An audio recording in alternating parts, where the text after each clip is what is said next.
The argument for infrastructure investment is it helps the economy. It helps make the U.S.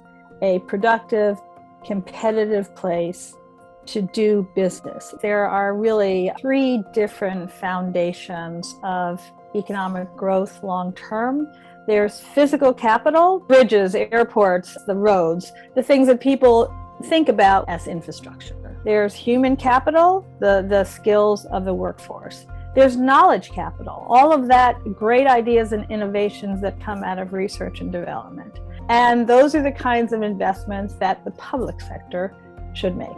The package that was announced this week, take the items one by one, and you say, how does this enhance the ability of the U.S. economy to grow over time? The biggest item alone is transportation, $621 billion. That is traditional infrastructure, okay? It's the way you would measure infrastructure. The infrastructure itself facilitates the private commerce, and we need to continue to invest in those facilities. The second largest item here is home care services and workforce, $400 billion. I understand the motivation, but it would not have ever been included in our measures of infrastructure spending in the past. It's here because it's something valuable to do, and there is a significant amount of money for worker training, worker upskilling. We know that as technology changes, the nature of the occupation changes, the skills required for an occupation change. We need upskilling of the existing workforce, and we need different kinds of training of the new workforce. Very important part of this bill.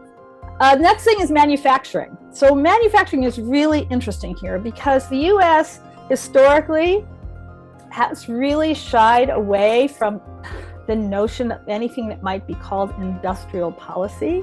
And in this infrastructure bill, there is industrial policy. There's some money set aside for the semiconductor industry. There's some money set aside for the medical industry. There's some clean energy because we want to encourage manufacturing of alternative energy innovations. The reality in the United States is we've always had industrial policy elements as part of federal spending. What's happened over time is that you've had these explosions of companies in pharmaceuticals or biotech or the whole internet, everything explosion.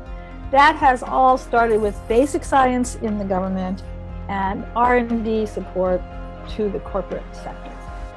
There are public benefits, economy-wide benefits for growth and competitiveness to have strong physical infrastructure, human capital infrastructure, and knowledge infrastructure. So in general, this bill hits all the right infrastructure targets and includes a few other items that they're putting in as infrastructure. They're not quite fit the definition that we would traditionally use.